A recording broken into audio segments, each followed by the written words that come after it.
मेरा नाम बिमल कुमार उंगटा है। मेरी व्यवसाय है, रक्सौल में मैं रहता हूँ और अमरदीप कपड़ा दुकान है मेरा। और ये जो नेपाल से जो कस्टमर यहाँ आते थे वो कस्टमर यहाँ आ नहीं रहे हैं, इसके चलते रक्सौल पे बहुत बड़ा असर पड़ा है। 3 महीने से लॉकडाउन था, लॉकडाउन के चलते 2.5 महीना लगभग दुकानें बंद रहीं। ये 10-15 दिन 20 दिन से दुकानें खुली हैं लेकिन व्यापार नहीं है। और 90% कस्टमर नेपाल के हैं और नेपाल से ही आते थे। 10% कस्टमर जो हैं वो इंडिया से आते हैं, वो लोग अभी भी आ रहे हैं 10% 20%, लेकिन अभी भी 80% 90% कस्टमर नहीं हैं।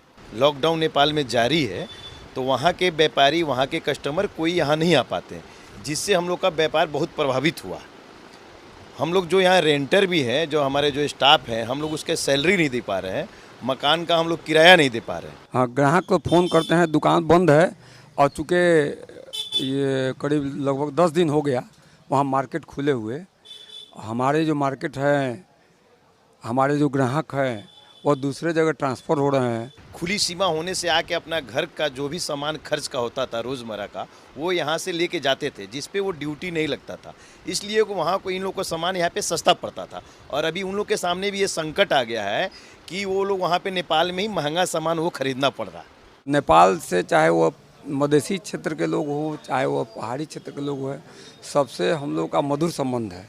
लेकिन सरकार के इस एथी से अभी तक बंद है, जिसके चलते दोनों तरफ के लोगों को नुकसान है। वहाँ के लोग आज बहुत तरह के अभाव झेल रहे हैं। हम लोग यहाँ व्यापार का अभाव झेल रहा है।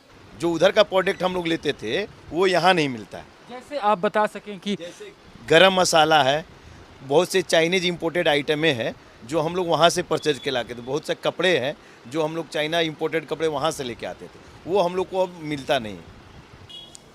इसको समझने के लिए नेपाल को 2 भाग में बांटना होगा। एक नेपाल का पहाड़ी क्षेत्र और एक मधेश का क्षेत्र जो तराई क्षेत्र है।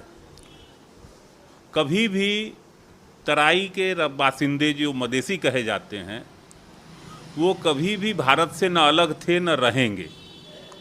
इनमें बेटी रोटी का जो रिश्ते की बात होती है, जो हमारे राजनाथ सिंह जी ने भी इसकी चर्चा की है विगत में, तो ये सैकड़ों नहीं हजारों वर्ष का रिश्ता है।